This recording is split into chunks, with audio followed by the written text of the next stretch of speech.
Buenas tardes. Bienvenidos al Centro Asturiano de Madrid. Veo que hay muchas caras no habituales y bueno, pues sería estupendo que nos viésemos muchas veces más. No solamente hoy. El Centro Asturiano tiene una oferta cultural muy amplia, muy rica, todos los días. Aquí no descansamos. Y seguir el programa no se puede, todo el programa no se puede porque no tendríamos tiempo. Entonces vale la pena que lo tomemos, que anotemos en la agenda del Centro Asturiano y lo visitemos de vez en cuando, porque si realmente hay actos, programas, conferencias muy buenas, no nos íbamos a aburrir.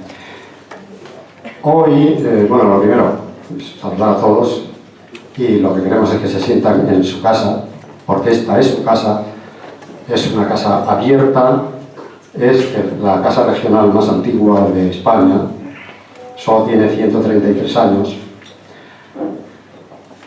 Y bueno, saludar también a los socios que están por aquí, que hay unos cuantos. Y luego pues ya entramos en materia para no alargarnos, porque hay personas que quieren intervenir, deben intervenir, y son los que tienen que hablar, porque son los que saben de lo que estamos presentando aquí.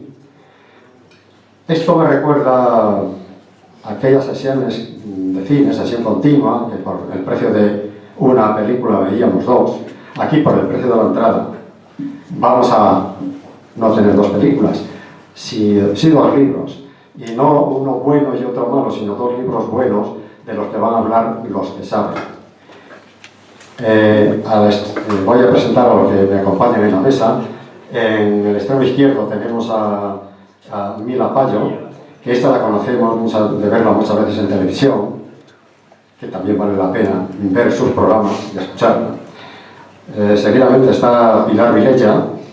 A mi izquierda está Antonio Íñiguez, autor de uno de los libros, y a mi derecha Rubén Figaredo, autor del otro libro. Y bueno, pues yo hasta aquí puedo hablar, hasta aquí puedo ver y no leo nada más. Entonces dejo el micrófono en manos de quien me diga cualquiera de vosotros. Antonio Isabel. Mila. ¿Quieres decir? Vamos a romper. Vamos a romper Mila. Vamos a romper un poco el hielo. Muy buenas tardes. Creo que esta es la tercera vez que se viene aquí, ¿no? Se viene aquí y en esta ocasión con palabra de Norman Roy. Esto es un compromiso. Del libro yo no voy a hablar, porque del libro, bueno, somos dos colegas de profesión, periodistas, dos escritores y aquí un representante de este centro en el que acoge muy bien a este gijonense de naturaleza. Yo soy amiga de Tonín, de Íñigo, de Antonio, o como lo podamos llamar. Y soy amiga, escriba, palabra de Norman Roy o la mentira de Norman Roy. Es decir, yo voy a venir aquí y lo iba a presentar igual que cualquiera de todos vosotros que tuviera una buena relación con él. Porque la gente nos conectamos y con él ocurre. La gente somos como bombillitas, ¿no? Y hay gente que dices, toma ya la cantidad de vatios que lleva en el cuerpo. ¡Uf! Un cuarto de hora y ¡bum! Vibración. ¿No os ha ocurrido alguna vez? Sí, ¿no? Y también habéis encontrado gente que con un cuarto de hora le habéis dicho, estás fundida, pero no sé, ponte un enchufe o cárgate. Si tú tienes esa energía y la desprendes, estoy segura que quien te rodee, mínimo 3.000 vatios que lleva este hombre, todos los que estamos aquí, vamos a 1.500. Así que, para empezar, enhorabuena, porque fundidos veo pocos. ¿No? Está bien. Eso es uno de tus grandes logros. Ese patrimonio de amigos y ese patrimonio de voltios que te sabe rodear. Está claro que hay gente que dice, ¿cómo consigue...? Yo me lo he planteado. Antonio, ¿cómo has conseguido escribir tu tercer libro? Porque lo conocéis. Si lo conocéis, lo habéis planteado alguna vez. Bueno, este es el cuarto, vale. El cuarto. Pero el otro era Po. Vale, pero este es tuyo. Eso sí. Eso es tuyo. Y de Norman Roy. Y de Norman Roy. ¿Cómo lo has hecho? Trabajando. Trabajando mucho, sí. ¿Y sabes también cómo? Observando mucho a la gente. Con actitud. Hay una cosa que mueve montañas, es la actitud. Porque podemos tener amigos que tienen un conocimiento maravilloso, una habilidad estupenda, pero sin la actitud de querer hacerlo bien, no se llega a ningún lado. Y eso aquí, esto es lo único que puedo decir. Que el libro nos puede gustar o no nos puede gustar, pero la actitud que lleva él es lo que lo ha conseguido. ¿Y sabes por qué? Porque no has escuchado. Aunque tú hayas observado, no has escuchado. Porque esta es la típica historia de cómo un niño es capaz de salvar a otro amigo que se ha caído y tenía que levantar 8 kilos de piedra para poder sacarlo del hielo, porque no había nadie para decirle, no puedes hacerlo. Eso es lo que ha ocurrido. Nadie le ha dicho a Antonio, no puedes hacerlo. Lo ha hecho.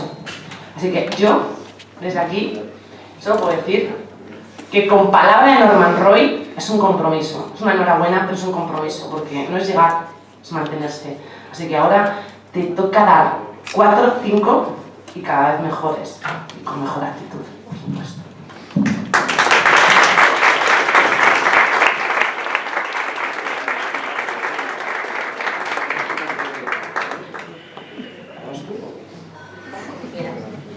Bueno, yo, que tengo malas células.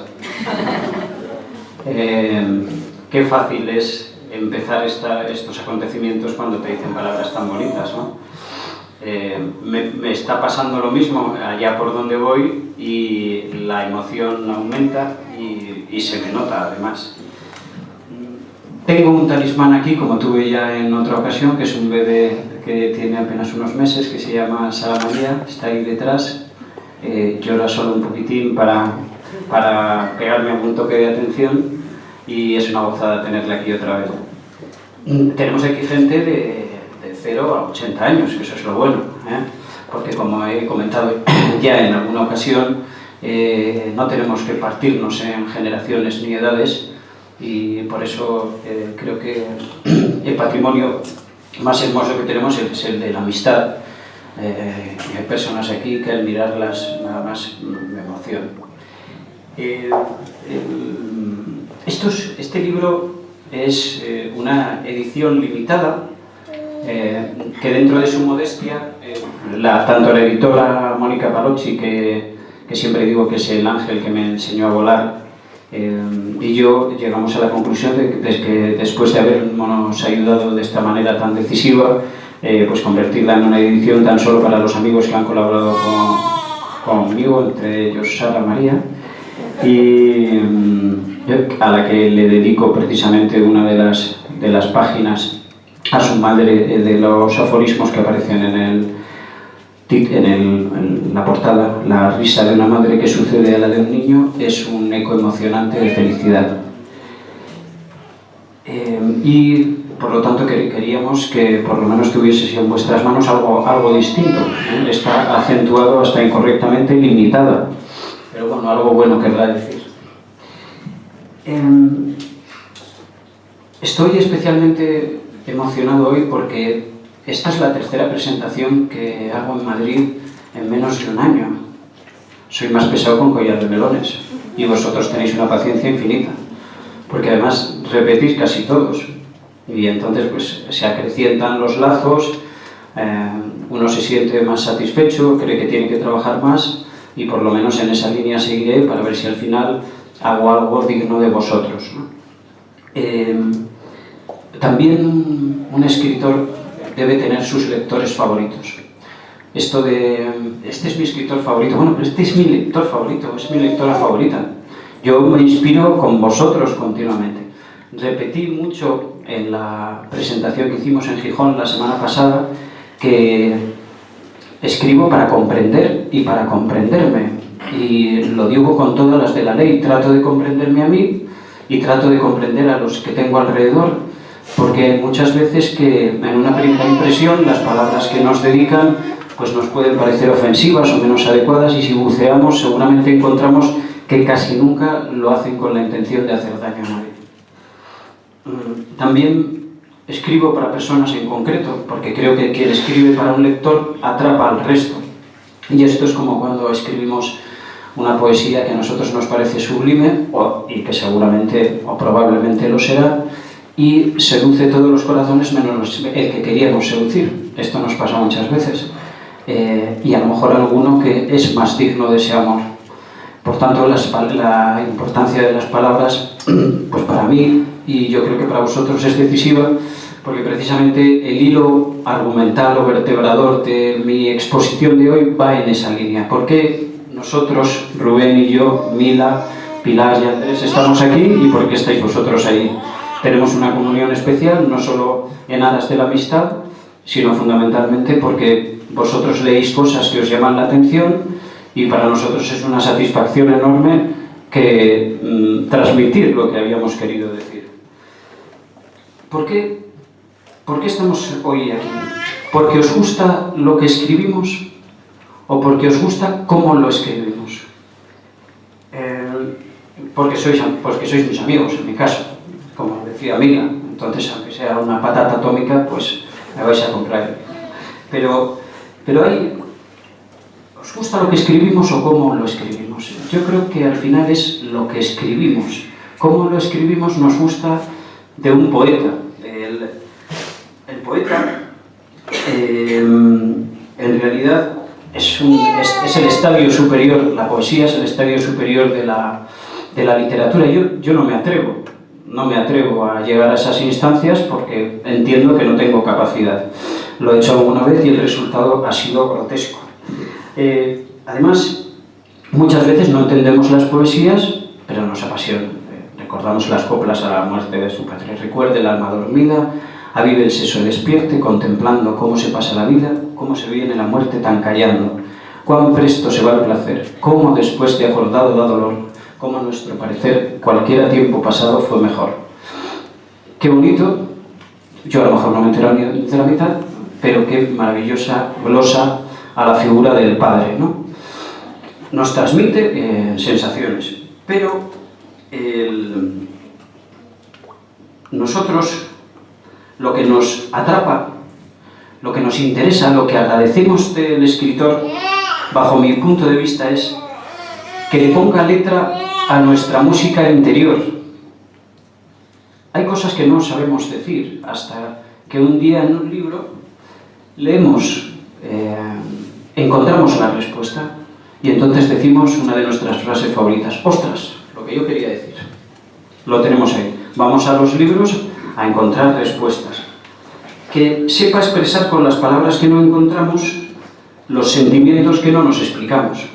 Pues cuando queremos ligar con la chica que nos gusta o con el chico que nos gusta, pues intentamos encontrar las palabras adecuadas y muchas veces eso acaba como el rosario de la aurora. Bueno, pues vamos a otras personas que han buceado más en la condición humana, que se han aplicado en el conocimiento de las personas y esas personas nos dan respuestas que pueden ser satisfactorias para nosotros. Que pongan negro sobre blanco nuestras emociones. Que le pongan nombre a las cosas a las que no sabemos ponérselo, porque muchas veces la incomprensión y la guerra y los conflictos surgen nada más que porque no sabemos decir las cosas que queremos decir. Queremos muchas veces solucionar conflictos, nos dirigimos a un amigo o a un ser muy querido a arreglar un problema y cuando terminamos la conversación decimos, coño, pero si esto está mucho peor que antes. Y es precisamente porque no hemos sabido comunicarnos. Que les quite el polvo a nuestros pensamientos y los saque del desván del alma. Que nos dé las palabras que necesitamos y que nos regale esas frases con las que definitivamente reconciliarnos con un amigo. Que nos señale el camino adecuado, la ironía precisa para mandar a nuestro jefe a tomar viento sin que nuestro jefe se entere, por ejemplo. Que nos enseñe a superar el más lacerante de los sentimientos, el desamor, como digo en la contraportada del libro Muerte y Resurrección. Algunos de nosotros hemos hablado en muchas ocasiones sobre el sentimiento del desamor y siempre me ha parecido, y siempre buceando en la condición humana, que debíamos armarnos de valor y seguir el siguiente proceso. Si deseamos sobrevivir cuando alguien que amamos nos abandona, debemos aparentar un inmóvil cadáver en pleno campo de batalla y, malheridos, erguirnos al anochecer sin ser vistos y desaparecer sin elevar reproche alguno, sin formularse preguntas estériles, sin atender a las frases hechas de saldo con las que pretenden en vano consolarnos, sin abandonarnos ansiosos en otros brazos, sin caer en la torpeza de creer que el mundo se ha confabulado contra nosotros.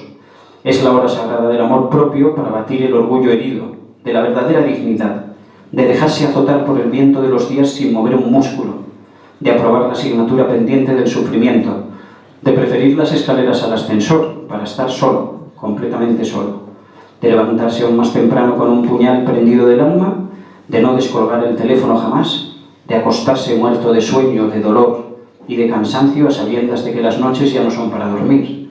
Y ese mismo invierno que nos parece interminable, donde creemos morir cada día, alumbra a los seres humanos más fuertes que habitan entre nosotros, aquellos que saben estar solos, que aprenden a conocerse, que comprenden y que olvidan porque aman.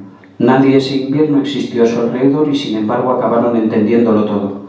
Cuando dejan de amarnos, podemos empezar a amarnos. Pues estos sentimientos que hemos experimentado todos, menos alguno de la última fila, pues son en los que buceamos en esa línea que os comentaba antes para tratar de comprender y comprendernos, porque creo que la vida así sería más sencilla.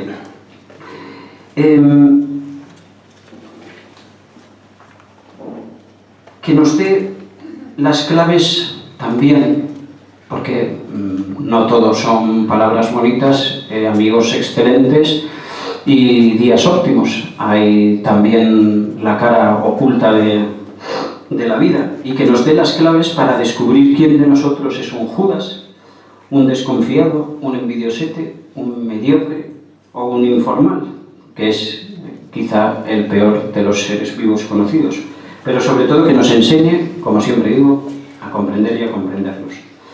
Esta es la magia que envuelve el oficio de escritor. Es justo al revés, estoy intentando comprender lo que sucede a mi alrededor.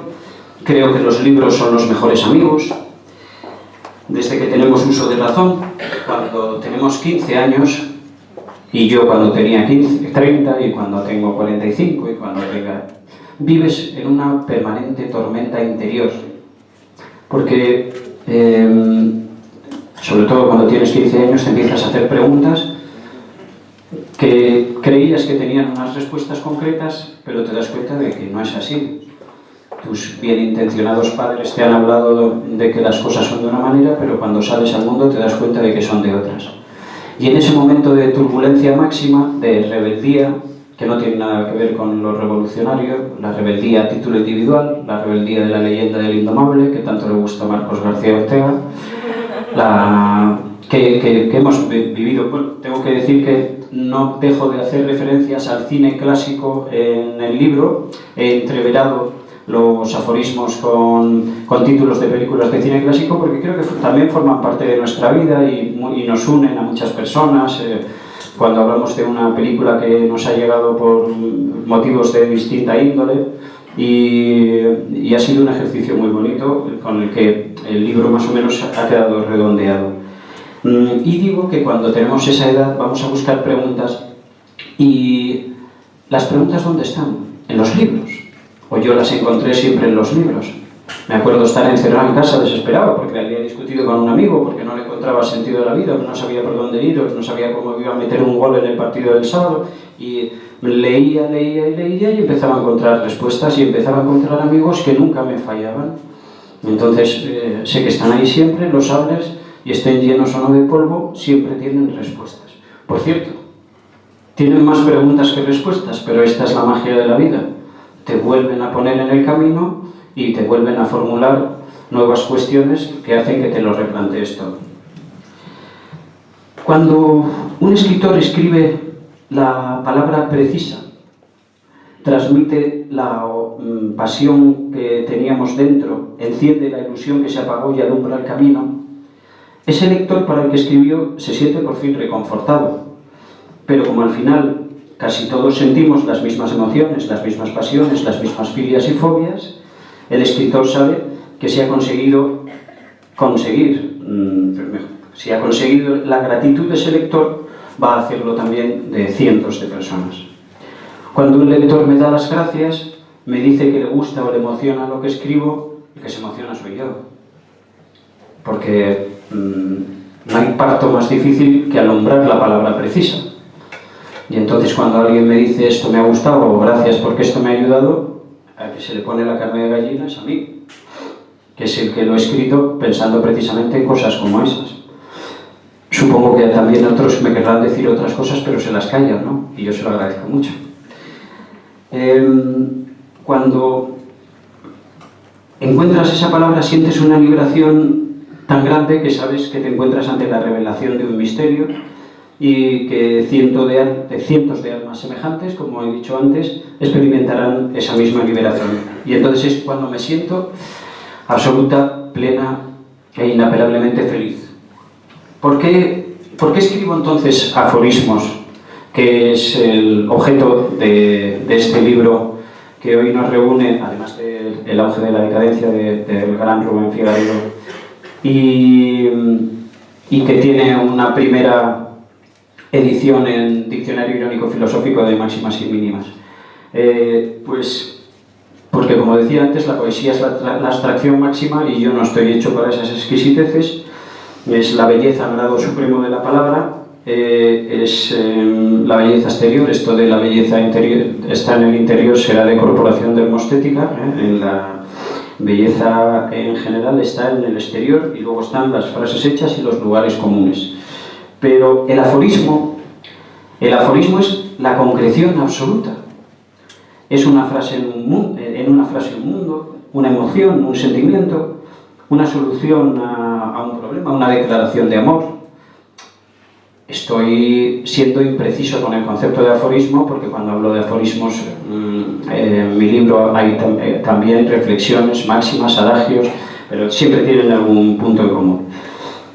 Una receta de médico que se entiende, la incorrección política, una forma de desnudar también al irónico. Porque con él me comunico con el lector y cada vez que me dice, ostras, esto es lo que quería decir yo, pues una sonrisa de mutua satisfacción asoma a nuestros rostros. Porque es el resultado, y de esto es de lo único de lo que me puedo enorgullecer, de haber buceado sin oxígeno o hacer trapecismo sin red hasta las más abisales profundidades de las almas que me rodean. Porque me permite comprender por qué la gente actúa de una manera y no actúa de otra. Por qué hace las cosas y al final he llegado a la conclusión de que casi nunca es para hacer daño y no es que quiera hacer aquí apología de Gandhi o de Luther King y tal, que por cierto son mis máximos referentes, ¿no? Pero como tengo mucho que desear, pues no estoy precisamente alineado en esas filas. La gente, la mayoría de la gente es extraordinaria, es la conclusión que he podido sacar además en este trayecto de un año en el que he publicado 4 libros. Pues hay elementos de juicio suficientes para valorar muy de cerca, más que en la derrota, el concepto de amistad, la envidia, el orgullo, el odio, la mediocridad, mi propia mediocridad, etc. Es un escenario ideal para palpar muy de cerca todas esas cosas, ¿no? Y he buceado y me permite comprender, actúo de una manera que... Y hay una cosa muy importante. Me permite ponerme en el lugar de los demás, pero cuando decimos eso nos quedamos ahí.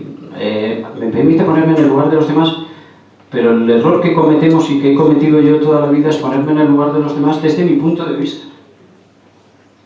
Lo importante es ponerse en el lugar de los demás desde el punto de vista del otro. Ahí es cuando cambia la cosa radicalmente y es cuando empiezo a comprender el alma ajena.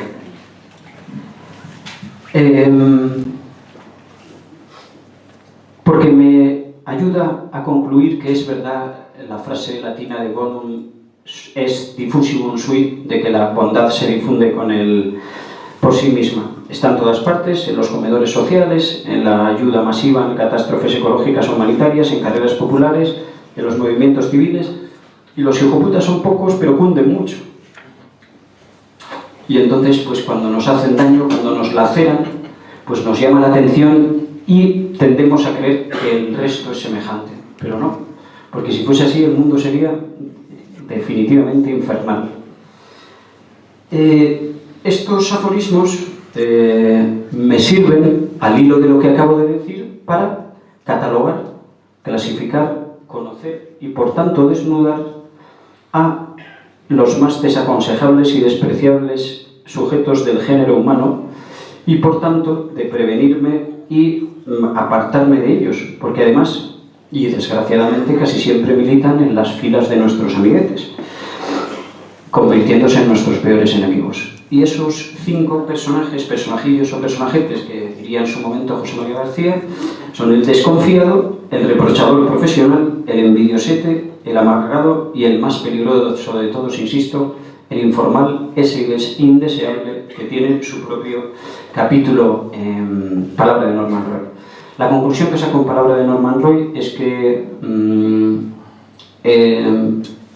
es muy fácil encontrarse rodeado de buenas personas, que las buenas personas normalmente son más inteligentes y acaban rodeándose de gente de su misma condición, y que hay que identificar a estas personas no para hacerles el mismo daño que puedan infligirnos a nosotros, sino para prevenirnos. Una vez hecho eso, estamos mucho más a salvo que ante cualquier asesino en serio, el ladrón, etc. Sobre todo, por encima de todo, y para finalizar, muchos cuerpos por encima de la tierra y a pocos palmos del cielo, los aforismos que son dignos de ser recogidos entre las tapas de un libro, de nuestro gran amigo el libro, como he dicho, que glosan el amor, que rinden tributo a los hombres buenos, que homenajean al rebelde a título individual, o a aquellos civiles que se unen por una causa justa, a mis padres, que considero mi única patria, a Gijón, que es mi hogar, o a Norman Roy, que es mi vida, he descubierto algo muy importante también. Tengo la impresión que decisivo. Entrevero los aforismos con películas clásicas de todo tipo, no hay casi mención al cine de autor, porque a veces no soy un purista y las películas de cine de autor a veces habilitan al espectador a ejecutar al autor de las películas. Lo hago porque esas películas me hicieron muy felices, desde Un gángster para un milagro hasta La leyenda del indomable, clásicos, películas sencillas que me transmitían el tipo de valores que yo compartía. Esas películas me han hecho tan feliz como vosotros, que me habéis ayudado tanto y sobre todo tan seguido. Si hay algo en este mundo despreciable, es la injusticia, pero no una injusticia cualquiera, la injusticia sostenida en el tiempo, que es, por ejemplo, la que padecen las víctimas del terrorismo en España. Y no hablo nunca de política, pero por poner un ejemplo de injusticia sostenida en el tiempo. Es brutal. Y somos muy pocas veces capaces de ponernos en ese lugar tal y como había comentado antes. Pero me habéis ayudado, pero la parte buena, que ya digo que es la más habitual, es que no es que me hayáis ayudado, me habéis ayudado tanto y tan seguido, habéis acudido a todas mis presentaciones, habéis aguantado todos estos rollazos inmensos que os meto, que no tengo más remedio que sentirme gratificado. El aspecto decisivo de todo esto es, o la conclusión final sobre todo esto es la siguiente. Lo que ha aparecido delante de mí completamente desnudo. Cuando somos rebeldes y no revolucionarios, cuando pensamos en nosotros mismos, cuando seguimos nuestras propias convicciones y no pancartas con mensajes de chicha y nabo, cuando somos verdaderamente independientes y libres, cuando podemos empezar a pensar, es cuando podemos empezar a unirnos a los demás. Y que cuando lo hacemos como civiles, como seres humanos, como ciudadanos, y no como miembros de un partido a merced de una ideología que de por sí nos aleja de nosotros y nos enfrenta continuamente, o en nombre de una patria que nos pide verter nuestra sangre, cuando en realidad nuestros padres o nuestros amigos siempre vierten su sangre por nosotros,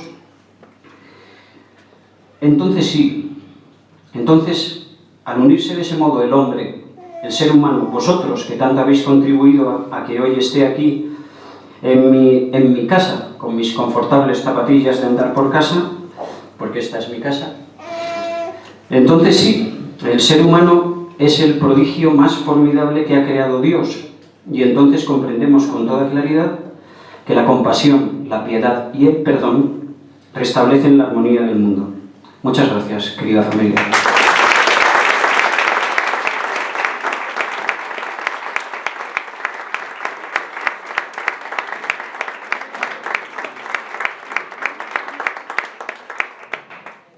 Me he enrollado mucho. Bueno, yo va a ser muy breve, solamente son unas ideas acerca del libro, que tampoco voy a destripar nada porque supongo que muchos de vosotros no lo habéis leído.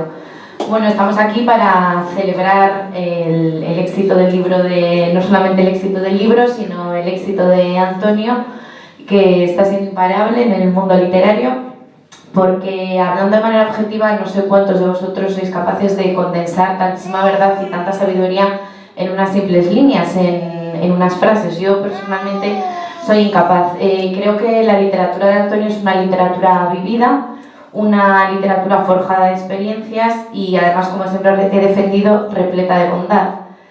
Palabra de Norman Roy no es un libro para leer del tirón, es un libro para subrayar, para tener en la mesilla de noche, para ojearlo, no pienses mal, para leerlo de vez en cuando, incluso en determinados momentos de la vida. Cada frase una frase es adecuada, otras no. Es un libro para entender la vida desde otro punto de vista, desde los zapatos de alguien que ha vivido muchas batallas y que además tiene la suerte o tiene el don de saber transmitirlo con palabras. Cada aforismo de cosecha propia, por supuesto, 100% made in Gijón, nos hace asentir con la cabeza cada vez que leemos uno, como diciendo, cuánta razón en esta frase, en estas palabras. Hay una frase que me gusta mucho de su anterior obra, de La ambición de Norman Roy, aunque no por ello menos actual, que es que la conciencia es eso que existía antes de que valiese todo. O una de este nuevo libro, que es que como en España no se come en ningún sitio, ni se odia ni se envidia.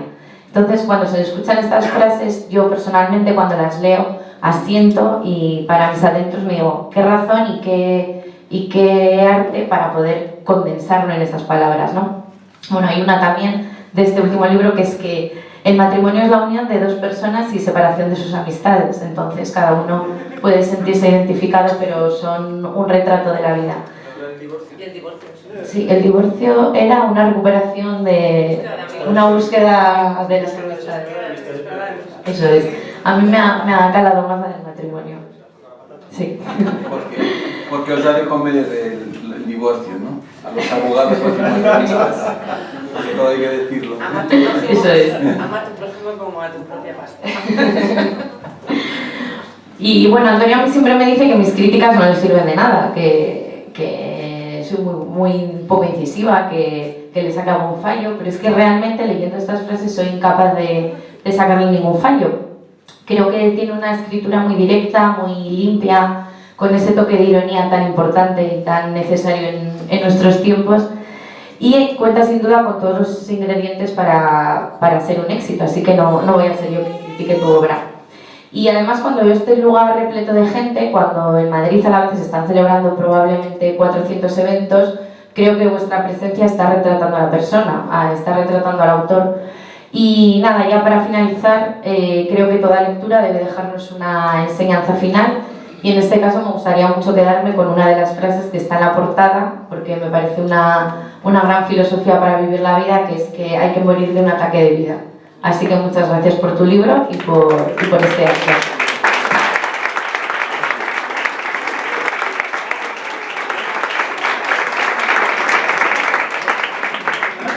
¿Se nota que somos amigos y socios o no?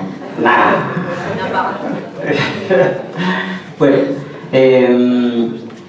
aquí lo más importante de todo es que ha venido un tipo extraordinario, excelente, que ese sí que solapa a Norman Roy, a Antonio Íñiguez y a cualquiera que se precie. Escritor de pro, columnista del diario El Comercio de nuestro queridísimo Gijón. Bueno, ya sabéis que queridísimo para mí es Gijón, Madrid, Zaragoza, ese eje nuevo que va a dominar el mundo. Pero Rubén, os voy a comentar cómo nos conocimos Rubén y yo. Rubén viene desde Brasil y me escribe desde Brasil y me dice, oye, quiero conocer a Norman Roy. Y yo digo, coño, yo también. Y a partir de ese momento, esto estamos hablando de hace 3 semanas, un mes aproximadamente, nos ponemos a hacer presentaciones como locos, han enloquecido a todo el mundo, el director del comercio en Gijón, vosotros aquí, las personas que estén con nosotros en Zaragoza, en Barcelona tenemos pensada otra, y es un alma gemela, es un enemigo íntimo, queridísimo, desde el primer momento hasta el final, noble, leal, y lo mejor que se puede decir de una persona, fiable. Es un hombre fiable, tiene un motor diésel, algo parecido, es una cosa extraordinaria. Escribe mucho mejor que yo y no lo digo por decir, si no, no sería amigo suyo, porque yo soy lo suficiente. ¿Y que te hice el prólogo? ¿Y cuándo me lo Coño, encargaste? es verdad, perdón.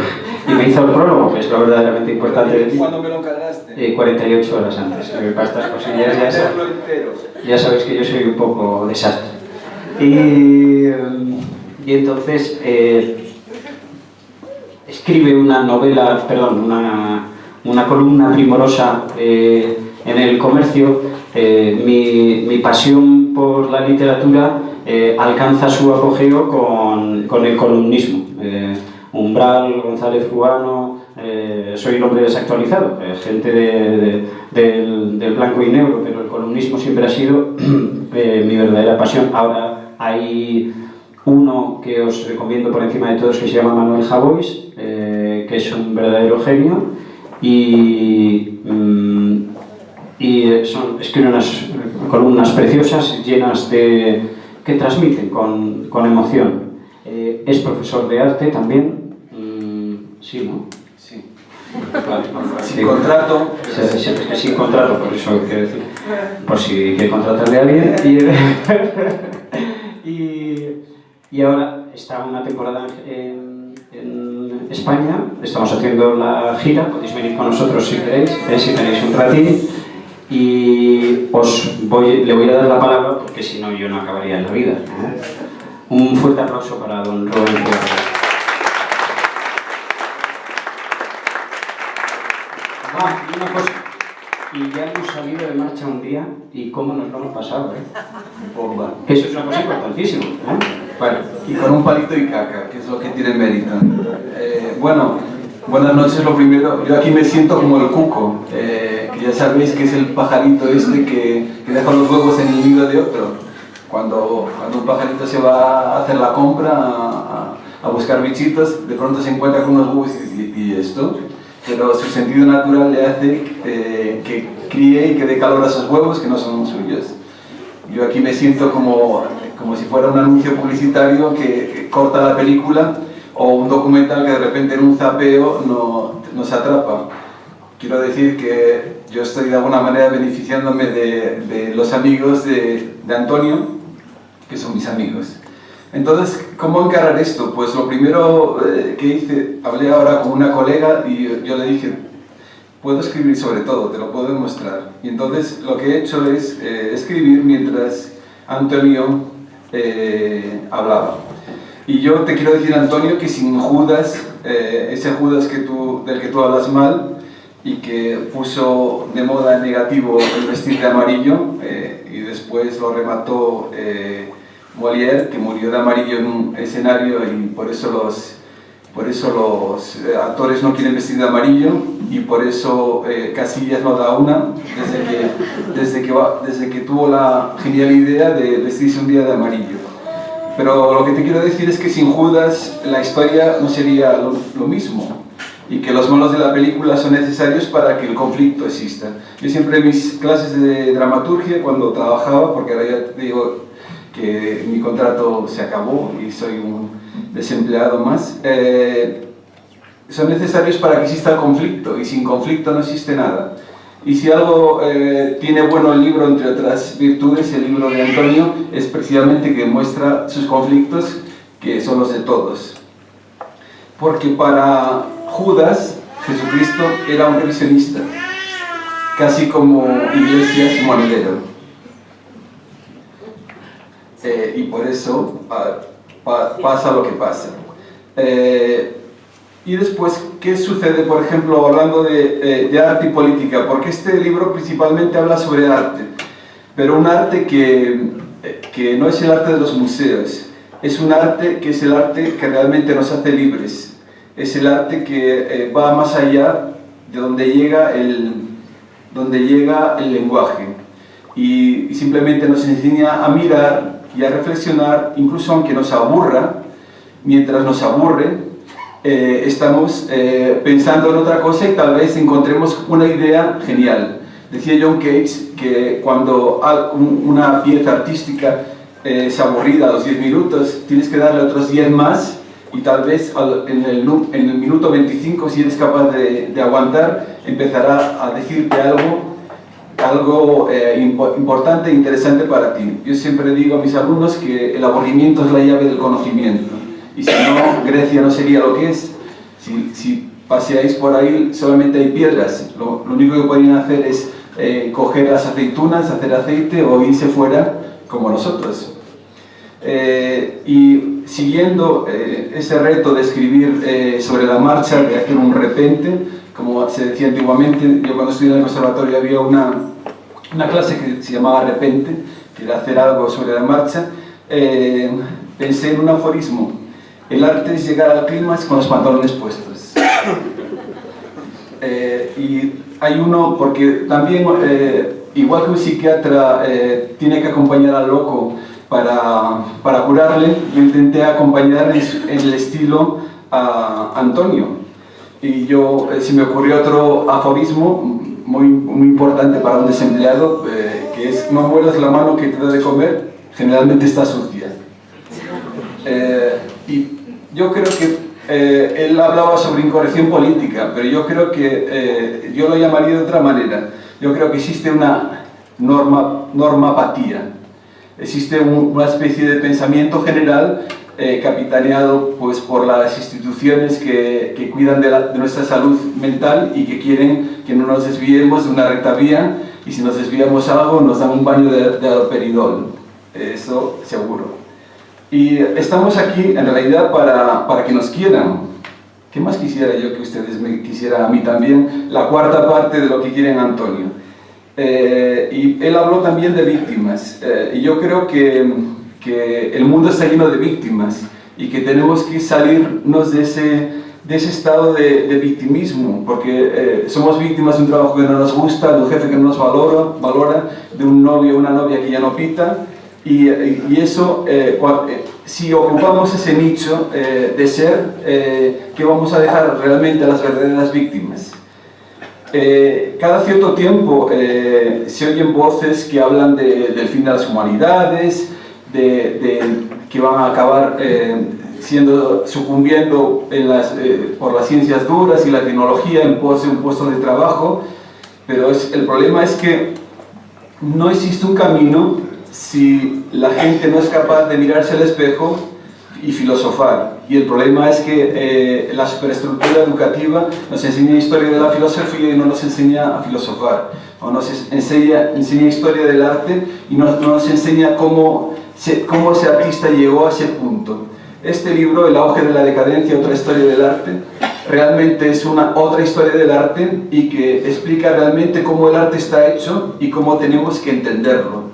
Porque una cosa es decir no me gusta esto, pero es que no le he dedicado ni un segundo para que me guste, y otra cosa es no me gusta porque le he dedicado un tiempo y realmente no es lo mío.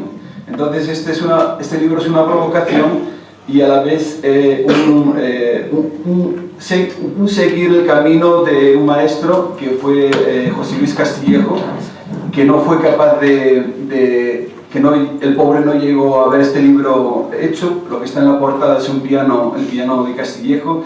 Este señor era hijo de una marquesa andaluza y de un ministro de la República, era comandante de Estado Mayor.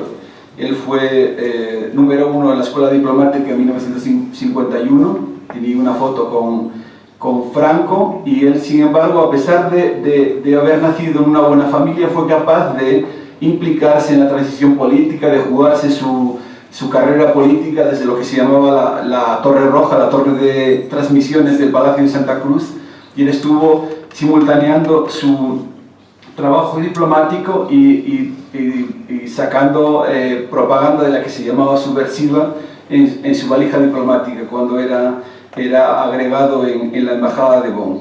Y ese decía una frase que a mí me quedó grabada, que servir a España era como arar en el mar.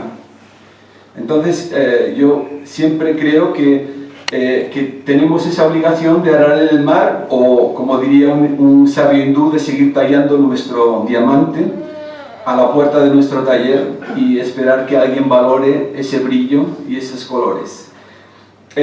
Bueno, estamos en un momento pues, de decadencia, por lo menos desde el punto de vista del arte. Y la gente dice, pero es que el arte actual no me gusta, no me dice nada. Evidentemente, el arte actual es caótico, porque la sociedad es caótica. No podemos intentar congelar, pretender que el arte se congele en un punto porque nos gusta. Unas marinas maravillosas de Martínez Abades y seguir reproduciendo eso una y otra vez. Y el problema la decadencia es porque lo que vivimos es un manilismo, una imitación repetitiva de recetas que siguen funcionando. Porque nos estamos condenados a la repetición, porque estamos usando palabras que hace años que han perdido su significado y estamos viendo cómo la historia no cambia, solamente cambian las palabras que utilizamos para definir las situaciones que son siempre las mismas. Y es por eso que todos los poderes siempre intentan que haya personas sin memoria, abolir el pasado totalmente y que no quede nada, que solamente tengamos presente y futuro, y que en aras de un hipotético futuro hipotequemos nuestro presente. Y eso es exactamente lo que el arte no quiere, contra lo que el arte lucha, porque el arte ocupa ese espacio que dejan las palabras gastadas, que dejan las palabras vacías, destruye gramáticas y refresca el diccionario con palabras nuevas. Pero son unas palabras que siempre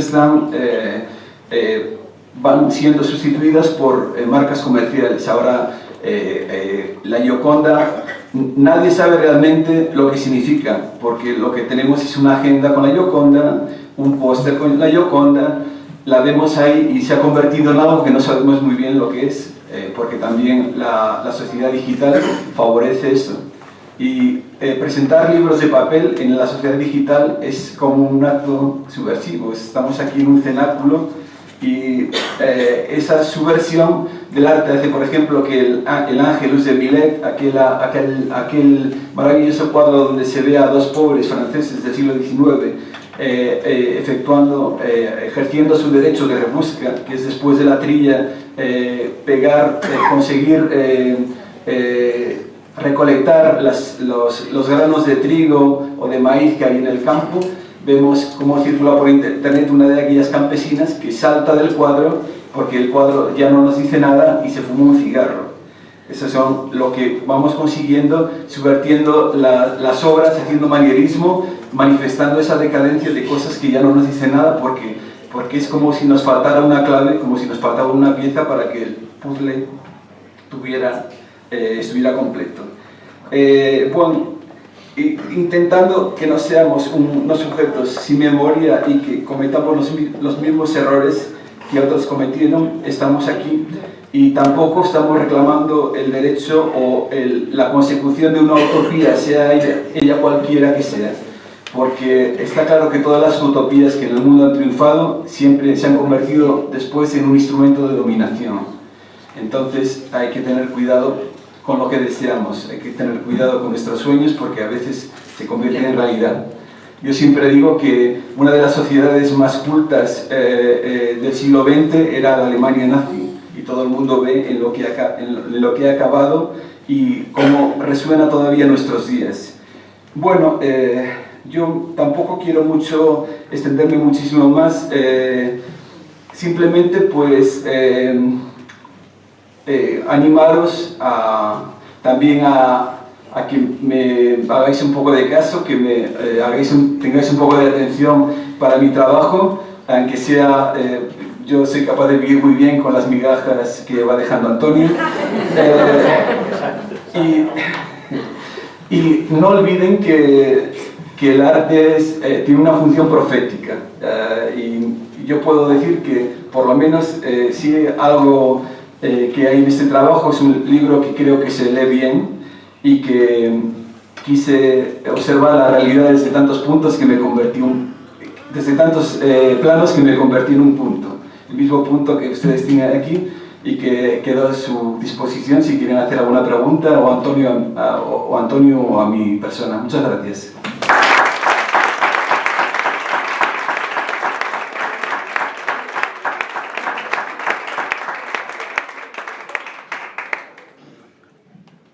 ¿Queréis hacer alguna pregunta o pasamos directamente a la sidra? La sidra, ¿no? Hay una pregunta ahí. David. Es el segundo libro que escribes de aforismos. He leído un montón de ellos, muchos son fantásticos. ¿No tienes miedo cuando te pones a escribir? No estás, en el fondo estás haciendo sentencias. En el fondo lleva superficie. ¿No piensas a veces que algunas de las cosas que tú estás sentenciando, cuando tú eres el que te dedicas a escribir sentencias, podrían volverse contra ti? Te estás convirtiendo en el cura del púlpito, ¿no? Y es muy valiente por otra parte, porque bueno, dices, no, yo aquí lo suelto, ¿no? Pero a lo mejor te lo han echado en cara o alguien te ha dicho, pero tío, ¿de qué vas, no? Permanentemente. O sea, sobre todo cuando te gusta el oficio de hacer aforismos, mi maestro, lo conoces porque hemos hablado alguna vez en nuestras tertulias, es Nicolás Gómez Ávila, colombiano, que por conservador pues está un poco orillado, pero es una verdadera maravilla. Los aforismos en cierto modo son sentencias, y las sentencias siempre son peligrosas porque siempre se pueden volver contra uno mismo, y se vuelven contra uno mismo muchas veces, y muchas veces cuando escribo un aforismo en clave negativa me estoy refiriendo a mí. Lo que sucede es que trato de solaparlo a lo mejor con otra persona, para que en otro tiempo verbal, para despistar y para que parezca que no me refiero a mí, pero me estoy refiriendo a mí. Y sé que cualquiera me puede reprochar cualquier reproche que pueda haber escondido o solapado en uno de mis aforismos, evidentemente. Pero bueno, es que la clave del aforismo, entre otras cosas, es hacer pensar. Y cuando Pilar decía que no me acababan de gustar sus críticas, claro, es que no me puede gustar que esté todo el día diciendo que le gustan todos, es que no me pueden gustar material, es que es muy buena amiga mía, pero nada más, porque tiene que haber alguno. Y cuando releo, de hecho, cambio algún texto, porque además trato de pulirlo, lo explico en el prólogo, y que no se me note muy pretencioso, pero Miguel Ángel, que decía sobre el mármol, que había que quitar el mármol. Bueno, pues con el aforismo sucede lo mismo, hay que quitar, hay que pulir, hay que hacerlo lo más redondo posible, cincelarlo, ¿no?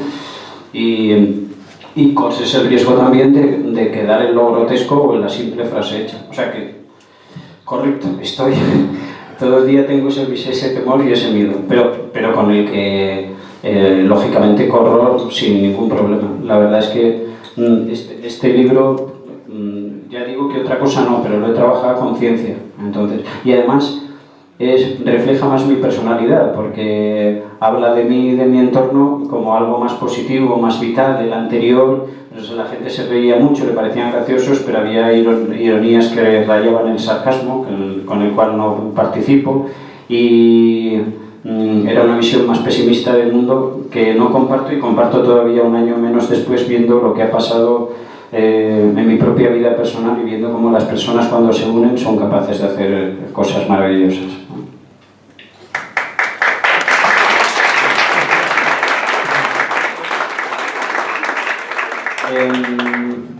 ¿Tú quieres hacer alguna pregunta? Porque tú me vas a poner a parir. Yo quería añadir algo, si me lo permites. Bueno, normalmente en este país, en España, porque yo soy en este país, me parece fatal, se habla mucho tengo hemeroteca, de esa idea de tener hemeroteca. Entonces el problema de las personas que escribimos es tener el riesgo de cambiar de idea sobre lo que escribimos un día, pero es que en realidad esa es parte del riesgo. Es el torero que espera el toro a puerta gallola y que no sabe lo que le espera, y por eso hay que valorizar al escritor que abre su corazón y que realmente pone lo que siente. Pero en realidad a mí la autocrítica siempre me parece una estupenda vacuna, aunque aquí no sé, los políticos no lo utilicen, porque la mejor manera de desactivar cualquier crítica es adelantarte tú, a ponerte tú, decir, mira, he fallado en esto, pero esto es algo que en realidad es como ver un hombrecillo verde, porque nadie de nuestras personas, las personas públicas realiza eso. Y me acordaba cuando usted preguntaba eso, cuando observaba, hacía esa observación de una cosa que vi una vez en Facebook. Era una foto de un chico, y era en Brasil, y decía, Joao, en vez de ponerle indirectas a su exnovia, está limpiando el jardín. Para mí eso realmente es un auténtico aforismo, porque cuenta una historia, es lo típico, tienes el corazón roto y andas poniendo pullitas, pero en realidad quien escribe lo que está haciendo es limpiando su jardín. Eso lo decía Cándido en una de las obras maestras de Voltaire, que después del montón de penalidades que pasaba con Pangloss, su maestro, que siempre decía no hay efecto sin causa, todo es perfecto, después de que les hubiesen ocurrido todo tipo de desastres, al final del libro, cuando llegaban ya tullidos, las mujeres violadas, su vida hecha unos zorros, le preguntaba Cándido a Pangloss con su candidez habitual, bueno, ¿y qué podemos hacer para ser felices? Y le contestaba, cultivar nuestro jardín. Bueno, es que Rousseau era un poco hijo puta, la verdad. ¿Era Voltaire? ¿Era Voltaire? Bueno, sí, hubo una transmisión de fichas. Yo en realidad quería decir hijo puta y no sabía cómo. Es luchar contra la normapatía, que es una cosa que nos atenaza a todos, y es el retorno de lo reprimido que decía Freud también, que es un poco lo que yo intento explicar en ese libro. Lo que decía Picasso, por ejemplo, cuando alguien me dice que soy muy viejo para hacer algo, lo hago inmediatamente. Y Picasso también era una persona que tenía un cartel pésimo, y siempre que dicen, ay, Picasso, pobres las mujeres de Picasso, digo, pero bueno, ellas yo lo sabía, como antecedencia, que él era como Rousseau, era eso que dije antes. No, pero yo hablaba de Rousseau porque él, después de hablar sobre lo buenos que podemos y debemos ser todos, nuestra libertad individual, etcétera, etcétera, el hombre es bueno por naturaleza y la sociedad es la que lo corrompe, tenía sus 6 hijos en el hospicio, porque decía que ahí estaban mucho mejor cuidados que con una cabeza loca como él. Entonces, escribir es así, es mostrar nuestras vergüenzas. Muy bien.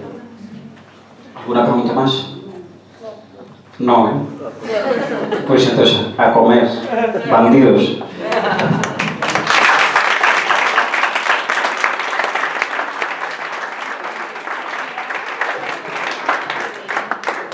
Bueno, muchas gracias a los autores por lo escrito y por lo dicho. Gracias Mila, gracias Pilar y gracias a todos ustedes. Y les reitero la invitación del Centro Asturiano a volver cuando les apetezca. Es una casa abierta para todos. Bienvenidos y hasta siempre. Bueno, ahora por lo visto hay un vino español o una sidra asturiana. Creo que es una sidra asturiana.